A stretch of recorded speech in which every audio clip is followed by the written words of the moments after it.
ಅನುದಿನ ಅನುಕ್ಷಣ ಮನೆಯಲ್ಲೂ ಕಲಿಯೋಣ, ಕಲಿಕೆಯ ಹೊಸ ಹಾದಿಯಲಿ ಜೊತೆಗೂಡಿ ಹೆಜ್ಜೆಯ ಹಾಕೋಣ, ಸಂತಸದಿ ಕಲಿಯೋಣ ನಮ್ಮ ಹೆಮ್ಮೆಯ ಈ ಕ್ಲಾಸಿನಲ್ಲಿ. Yes sir. Yes teacher. Present ma'am.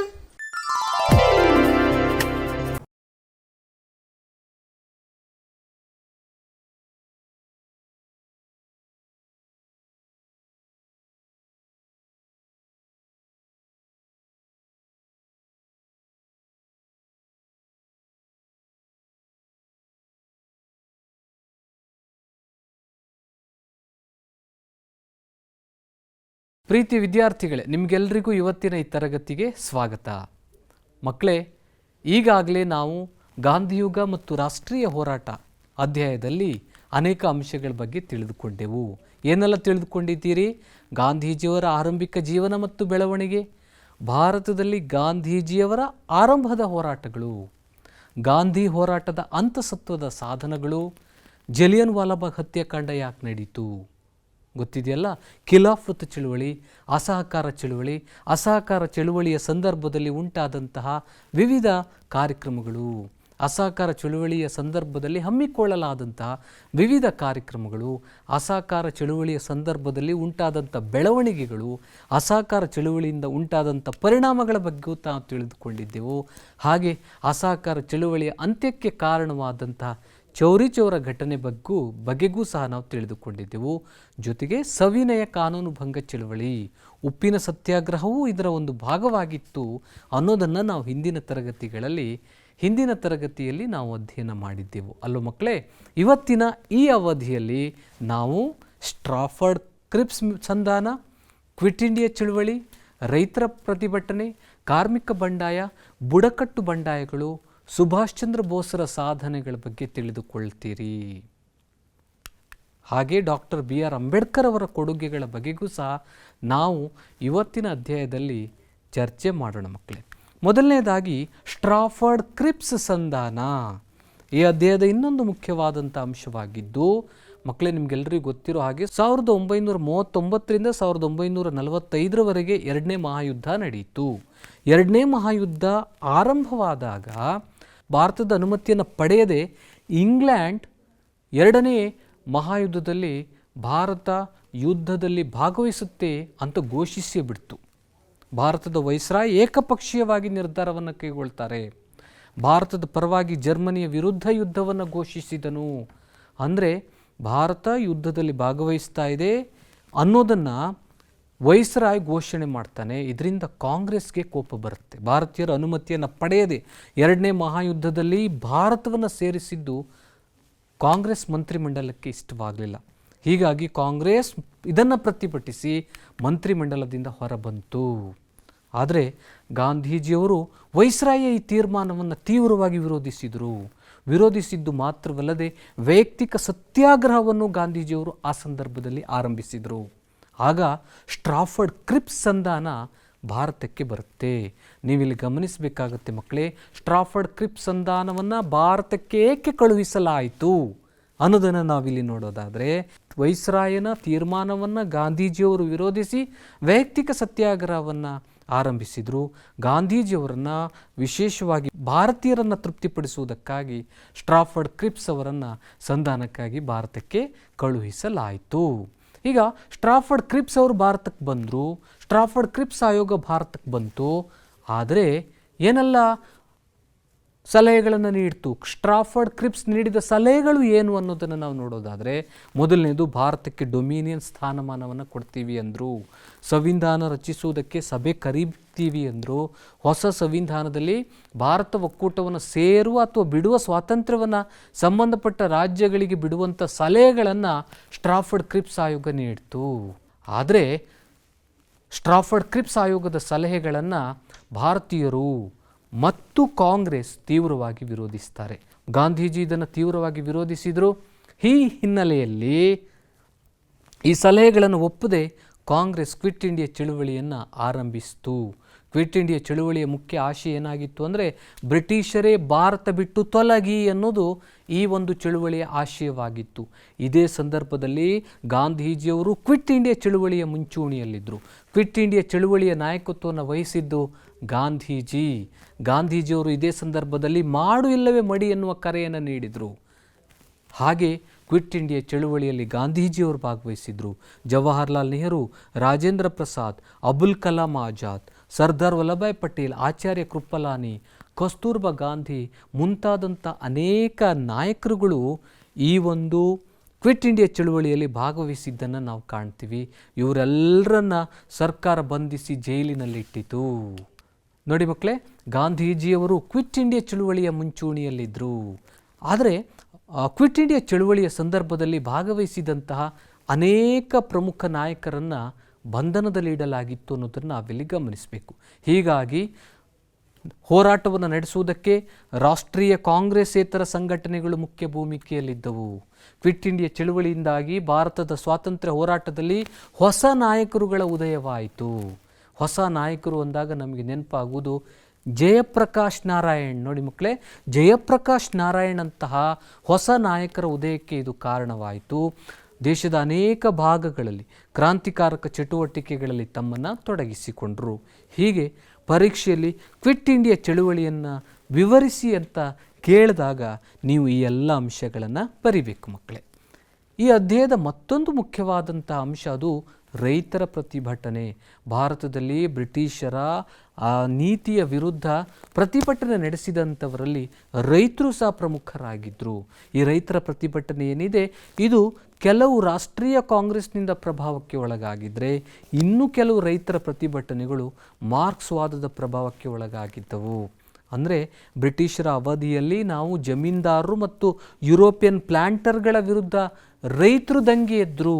ರೈತರು ದಂಗೆ ಏಳುವುದಕ್ಕೆ ಮುಖ್ಯವಾದಂಥ ಕಾರಣ ಏನು ಅಂದರೆ ಆ ಸಂದರ್ಭದಲ್ಲಿ ಅಸ್ತಿತ್ವದಲ್ಲಿದ್ದಂಥ ಜಮೀನ್ದಾರಿ ಪದ್ಧತಿ ಮತ್ತು ಯುರೋಪಿಯನ್ ಪ್ಲಾಂಟರ್ಗಳು ನಡೆಸುತ್ತಿದ್ದ ಶೋಷಣೆ, ಇದನ್ನು ವಿರೋಧಿಸಿ ರೈತರು ಬ್ರಿಟಿಷರ ವಿರುದ್ಧ ದಂಗೆಯನ್ನು ಎದ್ದರು. ಅದೇ ರೀತಿಯಾಗಿ ಚಂಪಾರಣ್ ಜಿಲ್ಲೆ ನೀವು ನೋಡಿರ್ಬೋದು. ನಾವು ಈಗಾಗಲೇ ಅಧ್ಯಯನ ಮಾಡಿದ್ದೀವಿ. ಗಾಂಧೀಜಿಯವರು ನಡೆಸಿದ ಆರಂಭದ ಹೋರಾಟಗಳಲ್ಲಿ ಚಂಪಾರಣ್ ಸತ್ಯಾಗ್ರಹ ಕೂಡ ಒಂದು ಅಲ್ವಾ. ಈ ಚಂಪಾರಣ್ ಜಿಲ್ಲೆಯಲ್ಲಿ ನೀಲಿ ಬೆಳೆಯುವುದನ್ನು ವಿರೋಧಿಸಲಾಯಿತು. ಭೂಕಂದಾಯದ ವಿರುದ್ಧ ಹರತಾಳವನ್ನು ನಡೆಸಲಾಯಿತು. ಗಾಂಧೀಜಿಯವರು ಸತ್ಯಾಗ್ರಹದ ಮೂಲಕ ಬ್ರಿಟಿಷ್ ಅಧಿಕಾರಿಗಳ ಮನವೊಲಿಸಿ ತೆರಿಗೆಯನ್ನು ರದ್ದುಗೊಳಿಸಿದರು. ಅಂದರೆ ಈ ಒಂದು ಚಂಪಾರಣ್ ಜಿಲ್ಲೆಯಲ್ಲಿ ನೀಲಿಯನ್ನು ಬೆಳೆಯುವುದನ್ನು ಬ್ರಿಟಿಷರು ವಿರೋಧಿಸಿದರು. ಅಷ್ಟೇ ಅಲ್ಲದೆ ತೀವ್ರವಾದಂತಹ ಹೆಚ್ಚಿನ ಭೂಕಂದಾಯವನ್ನು ವಿಧಿಸಿದ್ರು. ಇದನ್ನು ವಿರೋಧಿಸಿ ರೈತರು ಹರತಾಳ ಅಥವಾ ಉಪವಾಸ ಸತ್ಯಾಗ್ರಹವನ್ನು, ಹರತಾಳ ಅಥವಾ ಪ್ರತಿಭಟನೆಯನ್ನು ನಡೆಸಿದರು. ಗಾಂಧೀಜಿಯವರು ಇದೇ ಸಂದರ್ಭದಲ್ಲಿ ಸತ್ಯಾಗ್ರಹದ ಮೂಲಕ ಬ್ರಿಟಿಷ್ ಅಧಿಕಾರಿಗಳ ಮನವೊಲಿಸಿ ತೆರಿಗೆಯನ್ನು ರದ್ದುಗೊಳಿಸಿದರು. ಚಂಪಾರಣ್, ಖೇಡ ಮೊದಲಾದಂಥ ಪ್ರದೇಶಗಳ ರೈತರ ಕಾರ್ಯಚಟುವಟಿಕೆಗಳಲ್ಲಿ ಗಾಂಧೀಜಿಯವರ ಪ್ರಭಾವವಿತ್ತು.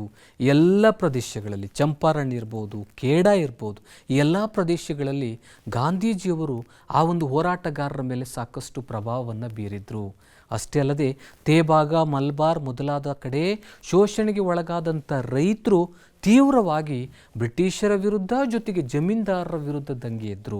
ಅಸಹಕಾರ ಆಂದೋಲನ, ಕರ ನಿರಾಕರಣೆ, ಕ್ವಿಟ್ ಇಂಡಿಯಾ ಚಳುವಳಿಗಳಲ್ಲಿ ರೈತರ ಸಮಸ್ಯೆಗಳು ಬೆರೆತವು. ಅಂದರೆ ರೈತರು ಸಹ ಈ ಒಂದು ಹೋರಾಟಗಳಲ್ಲಿ ಭಾಗವಹಿಸುವುದಕ್ಕೆ, ರೈತರು ತಮ್ಮ ಸಮಸ್ಯೆಗಳನ್ನು ಬಗೆಹರಿಸಿಕೊಳ್ಳುವುದಕ್ಕಾಗಿ ಅಸಹಕಾರ ಆಂದೋಲನ, ಕರ ನಿರಾಕರಣೆ, ಕ್ವಿಟ್ ಇಂಡಿಯಾ ಚಳುವಳಿಗಳಲ್ಲಿ ಸಕ್ರಿಯವಾಗಿ ಭಾಗವಹಿಸಿದರು. ಇನ್ನು ರೈತರು ನಡೆಸಿದಂಥ ಹೋರಾಟಗಳು ಕೆಲವೊಮ್ಮೆ ಕಾಂಗ್ರೆಸ್ನೊಂದಿಗೆ ಮತ್ತು ಕೆಲವೊಮ್ಮೆ ಕಾಂಗ್ರೆಸ್ ವಿರುದ್ಧವಾದಂಥ ನಿಲುವನ್ನು ಹೊಂದಿರೋದನ್ನು ನಾವಿಲ್ಲಿ ಕಾಣ್ತೀವಿ. ತೆಲಂಗಾಣದಲ್ಲಿ ರೈತರು ನಡೆಸಿದಂಥ ಹೋರಾಟ ಏನಿದೆ ಅದು ಜಮೀನ್ದಾರರು ಮತ್ತು ನಿಜಾಮನ ರಜಾಕಾರರ ವಿರುದ್ಧ ನಡೆದಂಥ ಹೋರಾಟವಾಗಿತ್ತು. ಬಂಗಾಳದ ರೈತರು ಜಮೀನ್ದಾರರ ಶೋಷಣೆ ವಿರುದ್ಧ ದಂಗೆ ಎದ್ದರು. ಮಹಾರಾಷ್ಟ್ರದಲ್ಲಿ ರೈತರು ಕಡಿಮೆ ಕೂಲಿ ವಿರುದ್ಧ ಚಳುವಳಿಯನ್ನು ನಡೆಸಿದರು. ಹೀಗೆ ಕೆಲವೊಂದು ಹೋರಾಟಗಳೇನಿದೆ ಅದು ಕಾಂಗ್ರೆಸ್ನೊಂದಿಗೆ ಸಂಬಂಧವನ್ನು ಹೊಂದಿದ್ದವು. ಇನ್ನು ಕೆಲವೊಂದು ಹೋರಾಟಗಳು ಕಾಂಗ್ರೆಸ್ ವಿರುದ್ಧವಾದಂತಹ ನಿಲುವನ್ನು ಹೊಂದಿದ್ದವು ಅನ್ನೋದನ್ನು ನಾವಿಲ್ಲಿ ಗಮನಿಸ್ತೀವಿ. ಇನ್ನು ಕಾರ್ಮಿಕರು ರೈತರಂತೆ ಕಾರ್ಮಿಕರು ಸಹ ಬ್ರಿಟಿಷರ ವಿರುದ್ಧ ಬಂಡಾಯ ಎದ್ದಿರುವುದನ್ನು ನಾವು ಕಾಣ್ತೀವಿ. ಈ ಹೋರಾಟ ಅಥವಾ ಈ ಬಂಡಾಯ ಏನಿದೆ ಇದು ಆರಂಭವಾದದ್ದು 1827ರಲ್ಲಿ. ಎಲ್ಲಿ ಆರಂಭವಾಯಿತು? ಕಲ್ಕತ್ತಾದಲ್ಲಿ ಇದು ಆರಂಭವಾಯಿತು. ಯಾಕೆ ಇವರು ಕಲ್ಕತ್ತಾದಲ್ಲಿ ಕಾರ್ಮಿಕರು ಬಂಡಾಯ ಎದ್ರು ಅಂದರೆ, ಸೆಣಬು, ಬಟ್ಟೆಗಿರಣಿ ಕಾರ್ಮಿಕರು, ರೈಲ್ವೆ ಕೂಲಿಗಳು ತಮ್ಮ ಬೇಡಿಕೆಗಳಿಗಾಗಿ ಹೋರಾಟವನ್ನು ನಡೆಸುವುದಕ್ಕೆ ಆರಂಭಿಸಿದರು. ರೈಲ್ವೆ ಕೂಲಿಗಳು ರೈಲು ನಿಲ್ದಾಣದಲ್ಲಿ ಮುಷ್ಕರ ನಡೆಸಿ ಹೆಚ್ಚಿನ ಕೂಲಿಗಾಗಿ ಬ್ರಿಟಿಷರ ಅಧಿಕಾರಿಗಳ ವಿರುದ್ಧ ಘೋಷಣೆಗಳನ್ನು ಕೂಗ್ತಾರೆ. ಕಲ್ಕತ್ತಾದಲ್ಲಿ ಪ್ರಿಂಟರ್ಸ್ ಯೂನಿಯನ್ ಅವರು ಮತ್ತು ಬಾಂಬೆ ಬಟ್ಟೆಗಿರಣಿಯ ಕಾರ್ಮಿಕರು ರಾಷ್ಟ್ರೀಯ ಜಾಗೃತಿಯನ್ನು ಉಂಟು ಮಾಡಿದ್ರು. ಮದ್ರಾಸ್ನಲ್ಲಿ ಲೇಬರ್ ಯೂನಿಯನ್ ಆರಂಭಗೊಂಡಿತು. ಕಾರ್ಮಿಕ ಸಂಘಟನೆಗಳು ವಿವಿಧ ಪ್ರದೇಶಗಳಲ್ಲಿ ಆರಂಭಗೊಂಡವು. ಕಾರ್ಮಿಕ ಸಂಘಟನೆಗಳು ನಡೆಸಿದಂಥ ಇಂಥ ಚಟುವಟಿಕೆಗಳಿಗೆ ಕಾಂಗ್ರೆಸ್ ತನ್ನ ಬೆಂಬಲವನ್ನು ನೀಡಿತು. ಹೀಗಾಗಿ ಭಾರತದ ಸ್ವಾತಂತ್ರ್ಯ ಹೋರಾಟದಲ್ಲಿ ಕಾರ್ಮಿಕರ ಪಾತ್ರವನ್ನು ನಾವು ಮರೆಯುವುದಕ್ಕೆ ಸಾಧ್ಯನೇ ಇಲ್ಲ. ಕಾರ್ಮಿಕರು ಸಹ ಸಕ್ರಿಯವಾಗಿ ಭಾಗವಹಿಸಿದರು. ಇನ್ನು ಭಾರತದ ಸ್ವಾತಂತ್ರ್ಯ ಹೋರಾಟದ ಸಂದರ್ಭದಲ್ಲಿ ನಡೆದಂಥ ಹೋರಾಟಗಳಲ್ಲಿ ಬುಡಕಟ್ಟು ಬಂಡಾಯ ಕೂಡ ಒಂದು. ನಿಮ್ಗೆ ಗೊತ್ತಿರ್ಬೋದು ಮಕ್ಕಳೇ, ಬುಡಕಟ್ಟು ಅಂದಾಗ ನಾವೇನು ಅಂದ್ಕೋತೀವಿ ಅಂದರೆ ಅದು ಕಾಡಿನಲ್ಲಿ ವಾಸಿಸುವವರು. ಅವರು ಸಹ ಬ್ರಿಟಿಷರ ವಿರುದ್ಧ ಹೋರಾಟವನ್ನು ನಡೆಸಿದ್ದನ್ನು ನಾವಿಲ್ಲಿ ಕಾಣ್ತೀವಿ. ಬ್ರಿಟಿಷ್ ಈಸ್ಟ್ ಇಂಡಿಯಾ ಕಂಪನಿಯ ಆಳ್ವಿಕೆ ಸಂದರ್ಭದಲ್ಲಿ ಜಾರಿಗೆ ಬಂದಂಥ ಕಂದಾಯ ನೀತಿ ಇರ್ಬೋದು, ಅರಣ್ಯ ನೀತಿ ಇರ್ಬೋದು, ಇವೆಲ್ಲವುಗಳು ಬುಡಕಟ್ಟು ಬಂಡಾಯ ನಡೆಯುವುದಕ್ಕೆ ಕಾರಣವಾದವು. ಬುಡಕಟ್ಟು ಬಂಡಾಯಗಳಿಗೆ ಉದಾಹರಣೆಯನ್ನು ನಾವು ಕೊಡೋದಾದರೆ ಸಂತಾಲರ ದಂಗೆ ಇರ್ಬೋದು, ಕೋಲರ ದಂಗೆ, ಮುಂಡಾ ಚಳುವಳಿಗಳು ಬುಡಕಟ್ಟು ಬಂಡಾಯಗಳಿಗೆ ಉದಾಹರಣೆಗಳಾಗಿವೆ ಮಕ್ಕಳೇ. ಹೀಗೆ ಹಲಗಲಿಯ ಬೇಡರ ದಂಗೆ ಕೂಡ ಬುಡಕಟ್ಟು ಬಂಡಾಯಕ್ಕೆ ಒಂದು ಉದಾಹರಣೆಯಾಗಿದೆ.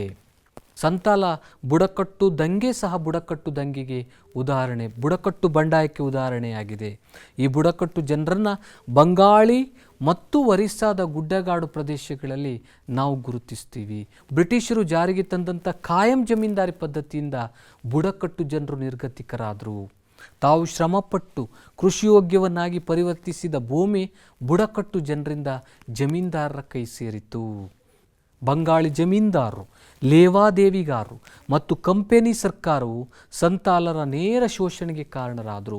ಸಂತಾಲರು ಶಾಂತಿ ಪ್ರಿಯರಾಗಿದ್ದರು, ಸಭ್ಯತೆಗೆ ಹೆಸರುವಾಸಿಯಾಗಿದ್ದರು. ಆದರೆ ಇವರ ಸಭ್ಯತೆ, ಶಾಂತಿ ಪ್ರಿಯತೆಯನ್ನು ಕಂಪೆನಿ ಸರ್ಕಾರ ದುರುಪಯೋಗಪಡಿಸಿಕೊಂಡಿತು. ಹೀಗಾಗಿ ಇದರಿಂದ ಅಸಮಾಧಾನಗೊಂಡಂಥ ಸಂತಾಲರು ರಹಸ್ಯ ಸಭೆಗಳನ್ನು ನಡೆಸಿದರು ಮತ್ತು ಆ ಮೂಲಕ ಜಮೀನ್ದಾರರು ಮತ್ತು ಲೇವಾದೇವಿಗಾರರನ್ನು ಲೂಟಿ ಮಾಡೋದಕ್ಕೆ ನಿರ್ಧಾರ ಮಾಡ್ತಾರೆ. ಬರಹತ್, ಬಾಗತ್ಪುರ್ ಮತ್ತು ರಾಜ್ಮಹಲ್ಗಳಲ್ಲಿ ಬುಡಕಟ್ಟು ಬಂಡಾಯಗಳ ಹೋರಾಟ ಏನಿದೆ ಅದು ತೀವ್ರವಾಗತೊಡಗಿತು. ಬುಡಕಟ್ಟು ಜನರು ಅವರ ಶತ್ರುಗಳನ್ನು ಹತ್ಯೆ ಮಾಡಿದ್ರು. ಬುಡಕಟ್ಟು ಜನರು ತಮ್ಮ ಶತ್ರುಗಳನ್ನು ಹತ್ಯೆ ಮಾಡ್ತಾರೆ. ಜಮೀನ್ದಾರರು ಮತ್ತು ಲೇವಾದೇವಿದಾರರು ಬುಡಕಟ್ಟು ಜನರ ಆಕ್ರಮಣವನ್ನು ತಾಳಲಾರದೆ ಓಡಿ ಹೋಗ್ತಾರೆ. ಕೊನೆಗೆ ಸಂತಾಲರ ದಂಗೆಯನ್ನು ಹತ್ತಿಕ್ಕುವ ಸಲುವಾಗಿ ಬ್ರಿಟಿಷರು ತಮ್ಮ ಸೈನ್ಯವನ್ನು ಕಳಿಸ್ಕೊಡ್ತಾರೆ. ಇದೇ ರೀತಿಯಾಗಿ ನಾವು ಮತ್ತೂ ಅನೇಕ ಬುಡಕಟ್ಟು ಬಂಡಾಯಗಳನ್ನು ನಾವು ನೋಡ್ತೀವಿ. ಕೋಲರ ಬಂಡಾಯ ಇರ್ಬೋದು, ಮುಂಡಾರ ಬಂಡಾಯ ಇರ್ಬೋದು, ಇವರೆಲ್ಲರೂ ಬ್ರಿಟಿಷರು ಮತ್ತು ಜಮೀನ್ದಾರರ ವಿರುದ್ಧ ಹೋರಾಟಗಳನ್ನು ನಡೆಸಿದರು. ಇನ್ನು ಸುಭಾಷ್ ಚಂದ್ರ ಬೋಸರ ಸಾಧನೆ ಬಗ್ಗೆ ನಾವು ತಿಳಿದುಕೊಳ್ಳಲೇಬೇಕು ಮಕ್ಕಳೇ. ಈ ಅಧ್ಯಾಯದ ಒಂದು ಪ್ರಮುಖವಾದಂಥ ಅಂಶ ಅದು ಸುಭಾಷ್ ಚಂದ್ರ ಬೋಸ್. ನಮಗೆಲ್ಲರಿಗೂ ಗೊತ್ತಿರೋ ಹಾಗೆ ಸುಭಾಷ್ ಚಂದ್ರ ಬೋಸ್ ಅವರನ್ನು ನಾವು ಪ್ರೀತಿಯಿಂದ ನೇತಾಜಿ ಅಂತ ಕರಿತೀವಿ ಅಲ್ವಾ. ಭಾರತೀಯ ನಾಗರಿಕ ಸೇವಾ ಪರೀಕ್ಷೆಯಲ್ಲಿ ಅವರು 4ನೇ ರ್ಯಾಂಕ್ ಗಳಿಸಿದರು. ಆದರೆ ದೇಶಾಭಿಮಾನ ಅವರಲ್ಲಿದ್ದರಿಂದಾಗಿ, ಅವರಲ್ಲಿನ ದೇಶಾಭಿಮಾನದಿಂದಾಗಿ ಈ ಪ್ರತಿಷ್ಠಿತ ಹುದ್ದೆ ಎಲ್ಲವನ್ನು ಬಿಟ್ಟು ಸ್ವಾತಂತ್ರ್ಯ ಚಳುವಳಿಯಲ್ಲಿ ಭಾಗವಹಿಸಿದರು. ಆನಂತರ ಅವರು ನೇತಾಜಿ ಅಂತ ಜನಪ್ರಿಯರಾದರು. ನೇತಾಜಿ ಅಂದರೆ ನಾಯಕ. ನೇತಾಜಿ ಸುಭಾಷ್ ಚಂದ್ರ ಬೋಸ್ ಅಂತಲೇ ನಾವು ಇವರನ್ನು ಕರಿತೀವಿ. ಆದರೆ ಗಾಂಧೀಜಿಯವರ ಸೌಮ್ಯ ಹೋರಾಟಕ್ಕೆ ಪರ್ಯಾಯವಾಗಿ 30ರ ದಶಕದ ಪ್ರಾರಂಭದಲ್ಲಿ ವಿದೇಶದಲ್ಲಿ ನೆಲೆಗೊಂಡ ಭಾರತೀಯರನ್ನು ಸಂಘಟಿಸಿ ಬ್ರಿಟಿಷರ ವಿರುದ್ಧ ಹೋರಾಡುವ ಪ್ರಯತ್ನದಲ್ಲಿದ್ದರು. ಯುರೋಪಿನಲ್ಲಿ ಆ ಸಂದರ್ಭದಲ್ಲಿ ಉದಯಿಸಿದಂಥ ಕಮ್ಯುನಿಸ್ಟ್ ಮತ್ತು ಸಮಾಜವಾದಿ ಅಲೆ ಏನಿದೆ ಭಾರತದಲ್ಲಿ ಕಾಂಗ್ರೆಸ್ ಸಂಘಟನೆಯನ್ನು ಕೂಡ ಬದಲಾವಣೆಗೆ ಒಳಪಡಿಸಿತು. ಭಾರತದಲ್ಲಿ ಕಾಂಗ್ರೆಸ್ ಸಂಘಟನೆ ಸಾಕಷ್ಟು ಬದಲಾವಣೆಯನ್ನು ಕಂಡಿತು. ಕಾರಣ ಯುರೋಪಿನಲ್ಲಿದ್ದಂಥ ಕಮ್ಯುನಿಸ್ಟ್ ಮತ್ತು ಸಮಾಜವಾದಿ ಅಲೆಗಳು. ಹೀಗಾಗಿ ಕಾಂಗ್ರೆಸ್ನ ಒಳಗೂ ಸಹ ಸ್ಪಷ್ಟವಾಗಿ ಸಮಾಜವಾದಿ ಎಡಪಂಥೀಯತೆ ಗೋಚರಿಸತೊಡಗಿತು. ಕಾಂಗ್ರೆಸ್ನಲ್ಲೂ ಸಹ ನಾವು ಸಮಾಜವಾದಿ ಎಡಪಂಥೀಯತೆ ಗೋಚರಿಸಿದ್ದನ್ನು ಕಾಣ್ತೀವಿ. ಹಾಗೆ ಭಾರತದಲ್ಲಿ 1934 ವೇಳೆಗೆ ಜವಾಹರ್ಲಾಲ್ ನೆಹರು ಮತ್ತು ಸುಭಾಷ್ ಚಂದ್ರ ಬೋಸರು ಕಾಂಗ್ರೆಸ್ ಪಕ್ಷದ ಒಳಗಡೆ ಕಾಂಗ್ರೆಸ್ ಸಮಾಜವಾದಿ ಪಕ್ಷವನ್ನು ಸ್ಥಾಪನೆ ಮಾಡಿದ್ರು. ಕಾಂಗ್ರೆಸ್ ಸಮಾಜವಾದಿ ಪಕ್ಷವನ್ನು ಆರಂಭಿಸಿದ್ದು ಜವಾಹರ್ಲಾಲ್ ನೆಹರು ಮತ್ತು ಸುಭಾಷ್ ಚಂದ್ರ ಬೋಸ್ 1934ರಲ್ಲಿ. ಸುಭಾಷ್ ಚಂದ್ರ ಬೋಸರು ಭಾರತೀಯ ರಾಷ್ಟ್ರೀಯ ಕಾಂಗ್ರೆಸ್ ಹರಿಪುರದಲ್ಲಿ ಭಾರತೀಯ ರಾಷ್ಟ್ರೀಯ ಕಾಂಗ್ರೆಸ್ ತನ್ನ ಸಮಾವೇಶವನ್ನು ನಡೆಸಿದಂಥ ಸಂದರ್ಭದಲ್ಲಿ ಗಾಂಧೀಜಿಯವರು ಸುಭಾಷ್ ಚಂದ್ರ ಬೋಸರಿಗೆ ಸಂಪೂರ್ಣವಾದ ಬೆಂಬಲವನ್ನು ನೀಡಿದರು. ಗಾಂಧೀಜಿಯವರ ಬೆಂಬಲದೊಂದಿಗೆ ಸುಭಾಷ್ ಚಂದ್ರ ಬೋಸರು ಹರಿಪುರ ಕಾಂಗ್ರೆಸ್ ಅಧಿವೇಶನದ ಅಧ್ಯಕ್ಷರಾದರು. ಆದರೆ ಬ್ರಿಟಿಷರ ಯುದ್ಧ ನೀತಿ ತಯಾರಿಗೆ ಸಂಬಂಧಿಸಿದಂತೆ ಮೃದು ಧೋರಣೆಯನ್ನು ಹೊಂದಿದ್ದ ಗಾಂಧೀಜಿ ಮತ್ತು ಬ್ರಿಟಿಷರ ವಿರುದ್ಧ ಕಠಿಣ ಧೋರಣೆ ಹೊಂದಿದ್ದ ಸುಭಾಷರ ನಡುವೆ ಬಾಂಧವ್ಯದಲ್ಲಿ ಬಿರುಕು ಮೂಡಿತು. ಅಂದರೆ ಗಾಂಧೀಜಿಯವರು ಬ್ರಿಟಿಷರ ವಿರುದ್ಧ ಮೃದು ಧೋರಣೆಯನ್ನು ಹೊಂದಿದ್ರು, ಸುಭಾಷ್ ಚಂದ್ರ ಬೋಸರು ಬ್ರಿಟಿಷರ ವಿರುದ್ಧ ಕಠಿಣ ಧೋರಣೆಯನ್ನು ಹೊಂದಿದ್ರು. ಹೀಗಾಗಿ ಹರಿಪುರ ಅಧಿವೇಶನದ ಸಮಯದಲ್ಲೇ ಗಾಂಧೀಜಿ ಮತ್ತು ಸುಭಾಷ್ ಚಂದ್ರ ಬೋಸರ ನಡುವೆ ಬಿಕ್ಕಟ್ಟು ಅಥವಾ ಬಿರುಕು ಮೂಡಿರೋದನ್ನು ನಾವಿಲ್ಲಿ ಕಾಣ್ತೀವಿ. ಆದರೆ ಗಾಂಧೀಜಿಯವರು ವಿದೇಶಿಗರ ನೆರವನ್ನು ಪಡೆದುಕೊಳ್ಳದೆ ಬ್ರಿಟಿಷರ ವಿರುದ್ಧ ಹೋರಾಡಬೇಕು ಅನ್ನುವಂಥ ಒಂದು ಕಲ್ಪನೆ ಏನಿತ್ತು, ಇದನ್ನು ಸುಭಾಷ್ ಚಂದ್ರ ಬೋಸರು ತೀವ್ರವಾಗಿ ವಿರೋಧಿಸಿದರು. ಸುಭಾಷ್ ಚಂದ್ರ ಬೋಸರ ಗುರಿ ಏನಾಗಿತ್ತು ಅಂದರೆ ಅಂತಾರಾಷ್ಟ್ರೀಯ ನೆರವನ್ನು ಪಡೆದು ಬ್ರಿಟಿಷರ ವಿರುದ್ಧ ಹೋರಾಡಬೇಕನ್ನೋದು ಸುಭಾಷ್ ಚಂದ್ರ ಬೋಸರ ಒಂದು ಗುರಿಯಾಗಿತ್ತು, ನಿಲುವಾಗಿತ್ತು. ಆದರೆ 1938ರ ಕಾಂಗ್ರೆಸ್ ಹರಿಪುರ ಅಧಿವೇಶನದಲ್ಲಿ ಸುಭಾಷ್ ಚಂದ್ರ ಬೋಸರು ಗಾಂಧೀಜಿಯವರ ವಿರೋಧದ ನಡುವೆಯೂ ಕಾಂಗ್ರೆಸ್ನ ಅಧ್ಯಕ್ಷರಾಗಿ ಆಯ್ಕೆಗೊಂಡರು. ಆ ನಂತರ ದಿನಗಳಲ್ಲಿ ಗಾಂಧೀಜಿ ಮತ್ತು ಸುಭಾಷ್ ಚಂದ್ರ ಬೋಸರ ನಡುವಣ ಸಂಬಂಧಗಳಲ್ಲಿ ಸಾಕಷ್ಟು ಭಿನ್ನಾಭಿಪ್ರಾಯಗಳು ತಲೆದೋರಿದವು. ಬ್ರಿಟಿಷರ ವಿರುದ್ಧ ಹೋರಾಟಕ್ಕೆ ಸಂಬಂಧಿಸಿದಂತೆ ಗಾಂಧೀಜಿ ಮತ್ತು ಸುಭಾಷ್ ಚಂದ್ರ ಬೋಸರ ನಡುವೆ ಭಿನ್ನಾಭಿಪ್ರಾಯಗಳನ್ನು ನಾವು ಕಾಣ್ತೀವಿ.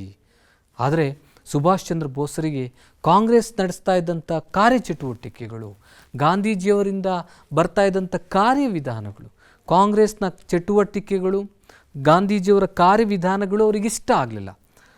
ಅವರಿಬ್ಬರಿಂದ ಹೊರಗಡೆ ಬಂದರು. ಬೇಸರಗೊಂಡು ಕಾಂಗ್ರೆಸ್ನಿಂದ ಹೊರಬಂದು ಒಂದು ಹೊಸ ಪಕ್ಷವನ್ನು ಕಟ್ಟಿದರು. ಅದುವೇ ಫಾರ್ವರ್ಡ್ ಬ್ಲಾಕ್. ಸುಭಾಷ್ ಚಂದ್ರ ಬೋಸ್ ಅವರಿಂದ ಆರಂಭವಾದಂಥ ಪಕ್ಷ ಫಾರ್ವರ್ಡ್ ಬ್ಲಾಕ್ ಪಕ್ಷ. ಫಾರ್ವರ್ಡ್ ಬ್ಲಾಕ್ ಏನಿದೆ, ಕಾಂಗ್ರೆಸ್ನ ಒಳಗೆ ಇದ್ದು ಪ್ರಗತಿಪರ ಮತ್ತು ತೀವ್ರತರ ಆಶಯಗಳನ್ನು ಇದು ಹೊಂದಿತ್ತು. ಬ್ರಿಟಿಷರ ಯುದ್ಧ ತಯಾರಿಯನ್ನು ಹಾಗೂ ಜಾಗತಿಕ ಯುದ್ಧದಲ್ಲಿ ಭಾರತದ ಪಾಲ್ಗೊಳ್ಳುವಿಕೆಯನ್ನು ಸುಭಾಷರು ವಿರೋಧಿಸಿದರು. ಇದನ್ನು ತೀವ್ರವಾಗಿ ವಿರೋಧಿಸಿದರು. ಬ್ರಿಟಿಷರ ವಿರುದ್ಧನೇ ಪ್ರತ್ಯಕ್ಷವಾದಂಥ ಹೋರಾಟವನ್ನು ನಡೆಸುವುದಕ್ಕೆ ಆರಂಭಿಸಿದರು. ಹೀಗಾಗಿ ಬ್ರಿಟಿಷ್ ಸರ್ಕಾರ ಸುಭಾಷ್ ಚಂದ್ರ ಬೋಸ್ ಅವರನ್ನು ಬಂಧಿಸಿತು. ಸುಭಾಷ್ ಚಂದ್ರ ಬೋಸರ ಬಂಧನಕ್ಕೆ ಮುಖ್ಯವಾದಂಥ ಕಾರಣ ಬ್ರಿಟಿಷರ ಯುದ್ಧ ತಯಾರಿಯನ್ನು ವಿರೋಧಿಸಿದರು. ಜಾಗತಿಕ ಯುದ್ಧದಲ್ಲಿ ಭಾರತದ ಪಾಲ್ಗೊಳ್ಳುವಿಕೆಯನ್ನು ಸುಭಾಷ್ ಚಂದ್ರ ಬೋಸರು ವಿರೋಧಿಸಿದರು. ಹೀಗಾಗಿ ಸುಭಾಷ್ ಚಂದ್ರ ಬೋಸರನ್ನು ಬ್ರಿಟಿಷ್ ಸರ್ಕಾರ ಬಂಧಿಸಿತು. ಬ್ರಿಟಿಷ್ ವಿರೋಧಿ ಶಕ್ತಿಗಳೊಳಗೂಡಿ ಬ್ರಿಟಿಷರ ವಿರುದ್ಧ ಹೋರಾಡುವುದಕ್ಕೆ ಬಯಸಿ ಗೃಹ ಬಂಧನದಿಂದ ತಪ್ಪಿಸ್ಕೊಂಡು ಜರ್ಮನಿಗೆ ಹೋಗ್ತಾರೆ. ಬ್ರಿಟಿಷರ ವಿರೋಧಿಗಳ ಜೊತೆ ಸೇರಿಕೊಂಡು ಬ್ರಿಟಿಷ್ನ ಸೋಲಿಸಬೇಕು ಅನ್ನೋದು ಸುಭಾಷ್ ಚಂದ್ರ ಬೋಸರ ಗುರಿಯಾಗಿತ್ತು. ಹೀಗಾಗಿ ಗೃಹ ಬಂಧನದಿಂದ ತಪ್ಪಿಸ್ಕೊಂಡು ಜರ್ಮನಿ ಹೋಗ್ತಾರೆ. ಜರ್ಮನಿಯ ಸರ್ವಾಧಿಕಾರಿಯಾದಂತಹ ಹಿಟ್ಲರ್ ಇವರಿಗೆಲ್ಲ ರೀತಿಯ ಸಹಾಯವನ್ನು ನೀಡುವಂಥ ಭರವಸೆಯನ್ನು ನೀಡ್ತಾನೆ. ಬೋಸರು ಜರ್ಮನಿಯಲ್ಲಿದ್ದಂತಹ ಭಾರತದ ಯುದ್ಧ ಕೈದಿಗಳನ್ನು ಭೇಟಿ ಮಾಡ್ತಾರೆ. ಭೇಟಿ ಮಾಡಿ ಅವರೆಲ್ಲರನ್ನ ಸಂಘಟಿಸಿದರು. ಹೀಗೆ ಭಾರತವನ್ನು ಬಿಟ್ಟು ಜರ್ಮನಿಗೆ ತೆರಳಿದಂಥ ಸುಭಾಷ್ ಚಂದ್ರ ಬೋಸರು ಅಲ್ಲಿದ್ದಂಥ ಯುದ್ಧ ಕೈದಿಗಳನ್ನು ಸಂಘಟಿಸಿದರು. ಅಷ್ಟೇ ಅಲ್ಲದೆ ಆಜಾದ್ ಹಿಂದ್ ರೇಡಿಯೋ ಮೂಲಕ ಭಾಷಣಗಳನ್ನು ಮಾಡೋದರ ಮೂಲಕ ಭಾರತೀಯರಿಗೆ ತಮ್ಮ ಅಭಿಪ್ರಾಯಗಳನ್ನು ಪ್ರಸರಣ ಮಾಡಿದರು. ಯುದ್ಧದಲ್ಲಿ ಜಪಾನಿನ ಯಶಸ್ಸನ್ನು ತಿಳಿದು ಅದರ ಸಹಾಯದಿಂದ ಭಾರತದ ಬಿಡುಗಡೆಯ ಸಾಧ್ಯತೆಗೆ ಸಂಬಂಧಿಸಿದಂತೆ ಭಾರತೀಯರನ್ನು ಸಂಘಟಿಸಿದ್ದ ರಾಸ್ ಬಿಹಾರಿ ಬೋಸರ ಜೊತೆಗೆ ಸುಭಾಷರು ಕೈ ಜೋಡಿಸಿದರು. ಹೀಗೆ ರಾಸ್ ಬಿಹಾರಿ ಬೋಸ್ ಅವರು ಟೋಕಿಯೋದಲ್ಲಿ ಸ್ಥಾಪಿಸಿದ್ದಂತಹ ಇಂಡಿಯನ್ ಇಂಡಿಪೆಂಡೆನ್ಸ್ ಲೀಗ್ನ ಸೇನಾ ವಿಭಾಗವನ್ನು ಭಾರತೀಯ ರಾಷ್ಟ್ರೀಯ ಸೇನೆ ಅಂತ ಕರೆದರು. ನಂತರದ ದಿನಗಳಲ್ಲಿ ಇದನ್ನು ಇಂಡಿಯನ್ ನ್ಯಾಷನಲ್ ಆರ್ಮಿ ಅಂತಲೂ ಕರಿತೀವಿ. ಆನಂತರ ದಿನಗಳಲ್ಲಿ Indian national ಆರ್ಮಿಯ ಮುಖಂಡತ್ವವನ್ನು Subhash Chandra ಬೋಸರಿಗೆ ವಹಿಸಲಾಯಿತು. Indian independence league ಅಥವಾ INA ಸ್ಥಾಪಿಸಿದ್ದು ರಾಸ್ ಬಿಹಾರಿ ಬೋಸ್. ಆ ನಂತರದಲ್ಲಿ ಇದರ ನಾಯಕತ್ವವನ್ನು ಸುಭಾಷ್ ಚಂದ್ರ ಬೋಸರಿಗೆ ವಹಿಸಲಾಯಿತು. ಇದೇ ಸಂದರ್ಭದಲ್ಲಿ ಸುಭಾಷ್ ಚಂದ್ರ ಬೋಸರು ದೆಹಲಿ ಚಲೋ ಎನ್ನುವಂಥ ಕರೆಯನ್ನು ನೀಡಿದರು. ನನಗೆ ರಕ್ತ ಕೊಡಿ, ನಾನು ನಿಮಗೆ ಸ್ವಾತಂತ್ರ್ಯ ನೀಡಲು ಪ್ರಮಾಣಿಸುತ್ತೇನೆ ಎಂಬ ಕರೆಯನ್ನು ನೀಡಿದರು. ಭಾರತೀಯ ರಾಷ್ಟ್ರೀಯ ಸೇನೆ ಅಥವಾ ಇಂಡಿಯನ್ ನ್ಯಾಷನಲ್ ಆರ್ಮಿಯ ಝಾನ್ಸಿ ರೆಜಿಮೆಂಟ್ ಎಂಬ ವಿಭಾಗವೂ ಇತ್ತು. ಕ್ಯಾಪ್ಟನ್ ಲಕ್ಷ್ಮೀ ಸೆಹಗಲ್ ಈ ರೆಜಿಮೆಂಟಿನ ನೇತೃತ್ವವನ್ನು ವಹಿಸಿದರು. ಕ್ಯಾಪ್ಟನ್ ಲಕ್ಷ್ಮೀ ಸೆಹಗಲ್ ಅವರು ಝಾನ್ಸಿ ರೆಜಿಮೆಂಟ್ನ ನೇತೃತ್ವವನ್ನು ವಹಿಸಿದರು. ಸುಭಾಷ್ ಚಂದ್ರ ಬೋಸರು ರಂಗೂನಿನ ಮೂಲಕ ಬ್ರಿಟಿಷರ ಕೈಯಲ್ಲಿದ್ದ ದೆಹಲಿಯನ್ನು ವಶಪಡಿಸಿಕೊಳ್ಳುವುದಕ್ಕೆ ಯೋಜನೆಯನ್ನು ರೂಪಿಸಿದರು. ಆ ಹೊತ್ತಿಗೆ ಭಾರತದಿಂದ INAಗೆ ಸೇರ್ಪಡೆಯಾದ ಸಾವಿರಾರು ಯೋಧರು ದೆಹಲಿಯನ್ನು ಆಕ್ರಮಿಸಲು ತಯಾರಿ ನಡೆಸಿದರು. ಆ ಸಂದರ್ಭದಲ್ಲೇ INAಗೆ ಸೇರ್ಪಡೆಯಾದಂಥ ಅನೇಕ ಯೋಧರು ದೆಹಲಿಯನ್ನು ಆಕ್ರಮಿಸುವುದಕ್ಕೆ ತಯಾರಿಯನ್ನು ನಡೆಸಿದ್ದನ್ನು ನಾವಿಲ್ಲಿ ಕಾಣ್ತೀವಿ. ಈ ಹಿನ್ನೆಲೆಯಲ್ಲಿ ಸುಭಾಷ್ ಚಂದ್ರ ಬೋಸರ ಆದೇಶದಂತೆ ಸಶಸ್ತ್ರ ಹೋರಾಟವನ್ನು ಅವರು ಬರ್ಮಾದ ಗಡಿಯಲ್ಲಿ ಆರಂಭಿಸಿದರು. ಬ್ರಿಟಿಷರು ಮತ್ತು INA ನಡುವೆ ತೀವ್ರವಾದಂಥ ಯುದ್ಧ ಆಯಿತು. ಆ ಯುದ್ಧ ನಡೆದಿದ್ದ ಸಂದರ್ಭದಲ್ಲಿ ಸುಭಾಷ್ ಚಂದ್ರ ಬೋಸರು ಆಕಸ್ಮಿಕವಾಗಿ ವಿಮಾನ ಅಪಘಾತದಲ್ಲಿ ಮಡಿದರು. ಹೀಗೆ ಭಾರತದ ಸ್ವಾತಂತ್ರ್ಯ ಹೋರಾಟದಲ್ಲಿ ಸುಭಾಷ್ ಚಂದ್ರ ಬೋಸರ ಪಾತ್ರ ಅತ್ಯಂತ ಗಮನಾರ್ಹವಾದದ್ದು. ಮಕ್ಕಳೇ, ಈ ಅಧ್ಯಾಯದ ಇನ್ನೊಂದು ಮುಖ್ಯವಾದಂಥ ಅಂಶ ಡಾಕ್ಟರ್ BR ಅಂಬೇಡ್ಕರ್. ಅಂಬೇಡ್ಕರ್ ಅಂದ ತಕ್ಷಣ ನಮಗೆ ನೆನಪಾಗುವಂಥದ್ದು ಏನು ಹೇಳಿ? ಸಂವಿಧಾನ ಅಲ್ವಾ? ಅಂಬೇಡ್ಕರ್ ಅವರು ಏನನ್ನು ಬಲವಾಗಿ ನಂಬಿದ್ರು ಅಂದರೆ ಸಾಮಾಜಿಕ ಸಮಾನತೆ ಇಲ್ಲದ ರಾಜಕೀಯ ಸ್ವಾತಂತ್ರ್ಯವು ಅರ್ಥಹೀನ ಎನ್ನುವುದು ಡಾಕ್ಟರ್ BR ಅಂಬೇಡ್ಕರ್ ಅವರ ಬಲವಾದಂಥ ನಂಬಿಕೆಯಾಗಿತ್ತು. ಅಂದರೆ ಸಾಮಾಜಿಕ ಸಮಾನತೆ ಮುಖ್ಯ. ಸಾಮಾಜಿಕ ಸಮಾನತೆ ಇಲ್ಲದೆ ನೀವು ರಾಜಕೀಯ ಸ್ವಾತಂತ್ರ್ಯ ಕೊಟ್ಟರೆ ಅದಕ್ಕೆ ಅರ್ಥನೇ ಇಲ್ಲ ಅನ್ನೋದು ಅಂಬೇಡ್ಕರ್ ಅವರ ನಿಲುವಾಗಿತ್ತು. ಅಂಬೇಡ್ಕರ್ ಅವರು ಏನು ಹೇಳ್ತಾರೆ ಅಂದರೆ, ಭಾರತದ ಶ್ರೇಣೀಕೃತ ವ್ಯವಸ್ಥೆಯಲ್ಲಿರುವ ಕಟ್ಟಕಡೆಯ ಮನುಷ್ಯನಿಗೂ ಸಾಮಾಜಿಕ ಮತ್ತು ಆರ್ಥಿಕ ಸ್ವಾತಂತ್ರ್ಯ ದೊರೆಯದೇ ಹೋದರೆ ರಾಜಕೀಯ ಸ್ವಾತಂತ್ರ್ಯಕ್ಕೆ ಅರ್ಥವಿಲ್ಲ, ಅದು ಕೇವಲ ಮರೀಚಿಕೆಯಾಗಿ ಉಳಿಯುತ್ತದೆ ಎಂದು ಅಂಬೇಡ್ಕರ್ ಅವರು ತಿಳಿದಿದ್ದರು. ಡಾಕ್ಟರ್ BR ಅಂಬೇಡ್ಕರ್ ಅವರು ಭಾರತವನ್ನು ಕೇವಲ ಒಂದು ರಾಜಕೀಯ ಪರಿಕಲ್ಪನೆಯಾಗಿ ಕಾಣದೆ ಒಟ್ಟಾರೆ ಮುಖವನ್ನು ಪರಿಚಯಿಸಿದರು. ರಾಜಕೀಯ ದೃಷ್ಟಿಯಿಂದ ಅಂಬೇಡ್ಕರ್ ಅವರು ಭಾರತವನ್ನು ರಾಜಕೀಯ ದೃಷ್ಟಿಯಿಂದ ನೋಡಲೇ ಇಲ್ಲ. ಎಲ್ಲ ಭಾರತವನ್ನು ವಿವಿಧ ಆಯಾಮಗಳಲ್ಲಿ ಅವರು ಅಧ್ಯಯನ ಮಾಡಿದರು, ವೀಕ್ಷಿಸಿದರು. ಜಾತಿ ವ್ಯವಸ್ಥೆಯ ವಿರುದ್ಧ ಅಧ್ಯಯನವನ್ನು ನಡೆಸಿದರು. ಜಾತಿ ವ್ಯವಸ್ಥೆಯ ವಿನಾಶಕ್ಕೆ ಬೇಕಾದಂಥ ಹೋರಾಟಗಳನ್ನು ಡಾಕ್ಟರ್ BR ಅಂಬೇಡ್ಕರ್ ಅವರು ರೂಪಿಸಿದರು. ಅಸ್ಪೃಶ್ಯರು ಕನಿಷ್ಠ ಮಟ್ಟದ ಅವಕಾಶಗಳಿಂದಲೂ ವಂಚಿತರಾಗಿರುವುದನ್ನು ನಿರೂಪಿಸುವುದಕ್ಕಾಗಿ ಮಹದ್ ಕೆರೆ ಮತ್ತು ಕಾಲಾರಾಮ್ ದೇವಾಲಯ ಚಳುವಳಿಗಳನ್ನು ರೂಪಿಸಿದರು. ಅಂಬೇಡ್ಕರ್ ಅವರಿಂದ ಆರಂಭವಾದಂಥ ಎರಡು ಪ್ರಮುಖ ಚಳುವಳಿಗಳು ಮಹದ್ ಕೆರೆ ಮತ್ತು ಕಾಲಾರಾಮ್ ದೇವಾಲಯ ಚಳುವಳಿ. ಇದರ ಉದ್ದೇಶ ಏನಾಗಿತ್ತು ಅಂದರೆ, ಅಸ್ಪೃಶ್ಯರು ಕನಿಷ್ಠ ಮಟ್ಟದ ಅವಕಾಶಗಳಿಂದ ವಂಚಿತರಾಗುವುದನ್ನು ತಪ್ಪಿಸೋದೇ ಇದರ ಉದ್ದೇಶವಾಗಿತ್ತು.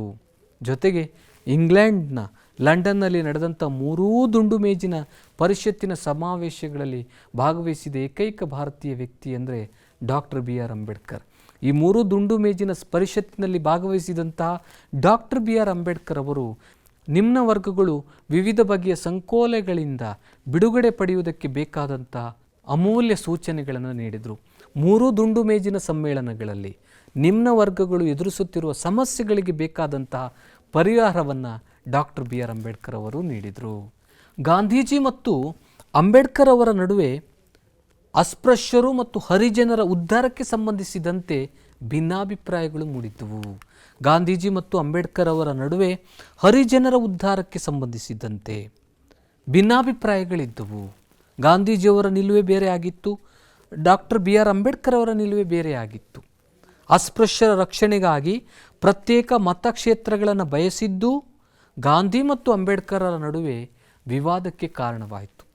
ಡಾಕ್ಟರ್ BR ಅಂಬೇಡ್ಕರ್ ಅವರು ಬರೋಡಾ ಮಹಾರಾಜರ ಅಡಿಯಲ್ಲಿ ದಿವಾನರಾಗಿ ಕಾರ್ಯನಿರ್ವಹಿಸಿದರು.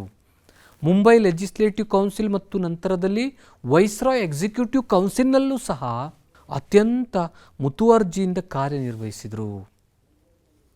ಅಂಬೇಡ್ಕರ್ ಅವರು ಕಾಂಗ್ರೆಸ್ ಪಕ್ಷವನ್ನು ಸೇರಲಿಲ್ಲ. ಬಹಿಷ್ಕೃತ ಹಿತಕಾರಿಣಿ ಸಭಾ ಎನ್ನುವ ಸಂಘಟನೆಯನ್ನು ಆರಂಭಿಸಿದರು ಮತ್ತು ಒಂದು ಸ್ವತಂತ್ರ ಪಕ್ಷವನ್ನು ಸ್ಥಾಪಿಸಿದರು. ಅಂಬೇಡ್ಕರ್ ಅವರು ಸ್ಥಾಪಿಸಿದ ಸ್ವತಂತ್ರ ಪಕ್ಷವೇ ಸ್ವತಂತ್ರ ಕಾರ್ಮಿಕ ಪಕ್ಷ. ಅಂಬೇಡ್ಕರ್ ಅವರು ಕಾಂಗ್ರೆಸ್ ಪಕ್ಷವನ್ನು ಸೇರಲಿಲ್ಲ. ಬಹಿಷ್ಕೃತ ಹಿತಕಾರಿಣಿ ಸಭಾ ಎಂಬ ಸಂಘಟನೆಯನ್ನು ಆರಂಭಿಸಿದರು.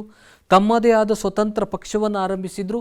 ಅದನ್ನು ನಾವು ಸ್ವತಂತ್ರ ಕಾರ್ಮಿಕ ಪಕ್ಷ ಅಂತ ಕರಿತೀವಿ. ಜೊತೆಗೆ ತಮ್ಮ ಅಭಿಪ್ರಾಯಗಳನ್ನು ವ್ಯಕ್ತಪಡಿಸುವುದಕ್ಕಾಗಿ, ತಮ್ಮ ಅಭಿಪ್ರಾಯಗಳನ್ನು ಜನರಿಗೆ ತಲುಪಿಸುವುದಕ್ಕಾಗಿ ಪ್ರಬುದ್ಧ ಭಾರತ, ಜನತಾ, ಮೂಕನಾಯಕ ಮತ್ತು ಬಹಿಷ್ಕೃತ ಭಾರತ ಎನ್ನುವಂಥ ಪತ್ರಿಕೆಗಳನ್ನು ಡಾಕ್ಟರ್ ಬಿ ಆರ್ ಅಂಬೇಡ್ಕರ್ ಅವರು ಹೊರಡಿಸಿದರು. ಕಮ್ಯುನಿಸ್ಟ್ ಮತ್ತು ಸಮಾಜವಾದಿ ಧೋರಣೆಗಳಿಂದ ಇವರು ದೂರ ಉಳಿದಿದ್ದರು. ಕೃಷಿ ಕಾರ್ಮಿಕರ ಏಳಿಗೆಗಾಗಿ ಸದಾಕಾಲ ದುಡಿತಾ ಇದ್ರು. ಭಾರತ ಸ್ವಾತಂತ್ರ್ಯ ಗಳಿಸಿದ ಸಂದರ್ಭದಲ್ಲಿ ಭಾರತ ತನ್ನದೇ ಆದಂಥ ಒಂದು ಸಂವಿಧಾನವನ್ನು ರಚಿಸಬೇಕಾಗಿತ್ತು. ಹೀಗಾಗಿ ಸಂವಿಧಾನ ಸಭೆಯ ಅಧ್ಯಕ್ಷರಾಗಿ ಡಾಕ್ಟರ್ ಬಾಬು ರಾಜೇಂದ್ರ ಪ್ರಸಾದ್ ಅವರನ್ನು ಆಯ್ಕೆ ಮಾಡಲಾಯಿತು. ಮುಂದುವರೆದು ಸಂವಿಧಾನದ ಕರಡು ಸಮಿತಿಯ ಅಧ್ಯಕ್ಷರನ್ನಾಗಿ ಡಾಕ್ಟರ್ ಬಿ ಆರ್ ಅಂಬೇಡ್ಕರ್ ಅವರನ್ನು ಸರ್ವಾನುಮತದಿಂದ ಆಯ್ಕೆ ಮಾಡಲಾಯಿತು. ಇಲ್ಲಿ ನೀವು ಗಮನಿಸಬೇಕು ಮಕ್ಕಳೇ, ಡಾಕ್ಟರ್ ಬಾಬು ರಾಜೇಂದ್ರ ಪ್ರಸಾದ್ ಅವರು ಸಂವಿಧಾನ ರಚನಾ ಸಭೆಯ ಅಧ್ಯಕ್ಷರು, ಆದರೆ ಡಾಕ್ಟರ್ ಬಿ ಆರ್ ಅಂಬೇಡ್ಕರ್ ಅವರು ಸಂವಿಧಾನ ಕರಡು ಸಮಿತಿಯ ಅಧ್ಯಕ್ಷರು. ಆಧುನಿಕ ವೈಚಾರಿಕತೆ ಮತ್ತು ಪಾಶ್ಚಾತ್ಯ ವಿದ್ವಾಂಸರಿಂದ ಪ್ರೇರಣೆ ಪಡೆದರು. ದೇಶೀಯ ಬೇರುಗಳ ಕಡೆಗೆ ಹೆಚ್ಚಿನ ಒಲವನ್ನು ತೋರಿದರು. ಜಾತಿ ವ್ಯವಸ್ಥೆಯಿಂದ ಬೇಸರಗೊಂಡಂಥ ಇವರು ಹಿಂದೂ ಧರ್ಮವನ್ನು ತೊರೆದು, ಹಿಂದೂ ಧರ್ಮದಲ್ಲಿ ಅಂದು ಅಸ್ತಿತ್ವದಲ್ಲಿದ್ದಂಥ ಜಾತಿ ವ್ಯವಸ್ಥೆಯಿಂದ ಬೇಸರಗೊಂಡಂಥ ಇವರು ಭಾರತೀಯ ಸಂಸ್ಕೃತಿಯ ಭಾಗವಾಗಿದ್ದ ಜಾತಿ ಮತ್ತು ಸಾಮಾಜಿಕ ಶ್ರೇಣೀಕರಣವನ್ನು ವಿರೋಧಿಸಿದ ಬೌದ್ಧ ಧರ್ಮವನ್ನು ಇವರು ಸ್ವೀಕರಿಸಿದರು. ನೋಡಿ ಮಕ್ಕಳೇ, ಡಾಕ್ಟರ್ ಬಿ ಆರ್ ಅಂಬೇಡ್ಕರ್ ಅವರು ಬೌದ್ಧ ಧರ್ಮವನ್ನು ಸ್ವೀಕರಿಸಿದರು. ಯಾಕೆ ಅಂದರೆ ಹಿಂದೂ ಧರ್ಮದಲ್ಲಿ ಇದ್ದಂತಹ ಜಾತಿ ವ್ಯವಸ್ಥೆ, ಆದರೆ ಬೌದ್ಧ ಧರ್ಮ ಏನಿದೆ ಜಾತಿ ವ್ಯವಸ್ಥೆಯನ್ನು, ಸಾಮಾಜಿಕ ಶ್ರೇಣೀಕರಣವನ್ನು ಬೌದ್ಧ ಧರ್ಮ ವಿರೋಧಿಸ್ತಾ ಇತ್ತು. ಹೀಗಾಗಿ ಬೌದ್ಧ ಧರ್ಮವನ್ನು ಇವರು ಸ್ವೀಕರಿಸಿದರು. ಮಾರ್ಕ್ಸ್ವಾದವು ಯಾವ ಬದಲಾವಣೆಯನ್ನು ರಕ್ತ ಮತ್ತು ಹಿಂಸೆಯಿಂದ ತರಬಹುದೋ ಅದನ್ನು ಬೌದ್ಧ ಧರ್ಮವು ಶಾಂತಿ ಮತ್ತು ಅಹಿಂಸಾತ್ಮಕವಾಗಿ ತರಬಲ್ಲದು ಎನ್ನುವುದು ಅವರ ನಂಬಿದ್ರು. ಹೀಗೆ ಮರಣದ ನಂತರ ಜೀವಮಾನದ ಸಾಧನೆಗಾಗಿ ಭಾರತ ಸರ್ಕಾರ ಇವರಿಗೆ ಮರಣೋತ್ತರವಾಗಿ ಭಾರತ ರತ್ನ ಪ್ರಶಸ್ತಿಯನ್ನು ನೀಡಿ ಗೌರವಿಸಿತು. ಹೀಗೆ ಭಾರತದ ಏಳಿಗೆಗಾಗಿ ಡಾಕ್ಟರ್ ಬಿ ಆರ್ ಅಂಬೇಡ್ಕರ್ ಅವರ ಕೊಡುಗೆ ಏನಿದೆ ಅದು ಅತ್ಯಂತ ಮಹತ್ವವಾದದ್ದು. ಇವತ್ತಿನ ಅಧ್ಯಾಯದಲ್ಲಿ ನೀವು ಅನೇಕ ಅಂಶಗಳ ಬಗ್ಗೆ ತಿಳಿದುಕೊಂಡಿರಿ. ಈ ಅಂಶಗಳಿಗೆ ಸಂಬಂಧಪಟ್ಟಂಥ ಕೆಲವೊಂದು ಪ್ರಶ್ನೆಗಳನ್ನು ನಾವೀಗ ನೋಡೋಣ ಬನ್ನಿ. ಮೊದಲನೇ ಮೇನ್, ಕೆಳಗಿನ ವಾಕ್ಯಗಳಲ್ಲಿ ಖಾಲಿ ಬಿಟ್ಟ ಸ್ಥಳಗಳನ್ನು ಸೂಕ್ತ ಉತ್ತರಗಳಿಂದ ಭರ್ತಿ ಮಾಡಿ. ಕ್ವಿಟ್ ಇಂಡಿಯಾ ಚಳುವಳಿ ನಡೆದ ವರ್ಷ. ಕ್ವಿಟ್ ಇಂಡಿಯಾ ಚಳುವಳಿಯ ಆಶಯ ದೇಶ ಬಾಂಧವರಿಗೆ ಮಾಡುವಿಲ್ಲವೇ ಮಡಿ ಎನ್ನುವ ಕರೆ ನೀಡಿದವರು, ನೇತಾಜಿ ಎಂದು ಜನಪ್ರಿಯರಾದವರು, ಫಾರ್ವರ್ಡ್ ಬ್ಲಾಕ್ ಎಂಬ ಹೊಸ ಪಕ್ಷವನ್ನು ಕಟ್ಟಿದವರು. ಎರಡನೇ ಮೇನ್ ನೋಡೋಣ. ಈ ಕೆಳಗಿನ ಪ್ರಶ್ನೆಗಳಿಗೆ ಉತ್ತರಿಸಿ. ಮೊದಲನೇ ಪ್ರಶ್ನೆ, ಕ್ವಿಟ್ ಇಂಡಿಯಾ ಚಳುವಳಿಯು ವಿಫಲವಾಗಲು ಕಾರಣಗಳೇನು? ಎರಡನೇ ಪ್ರಶ್ನೆ, ಸ್ವಾತಂತ್ರ್ಯ ಹೋರಾಟದಲ್ಲಿ ಸುಭಾಷ್ ಚಂದ್ರ ಬೋಸ್ರ ಸಾಧನೆಗಳನ್ನು ವಿವರಿಸಿ. ಮೂರನೇ ಪ್ರಶ್ನೆ, ಭಾರತದ ಸ್ವಾತಂತ್ರ್ಯ ಹೋರಾಟದಲ್ಲಿ ಬುಡಕಟ್ಟು ವರ್ಗಗಳ ಬಂಡಾಯಗಳನ್ನು ವಿವರಿಸಿ.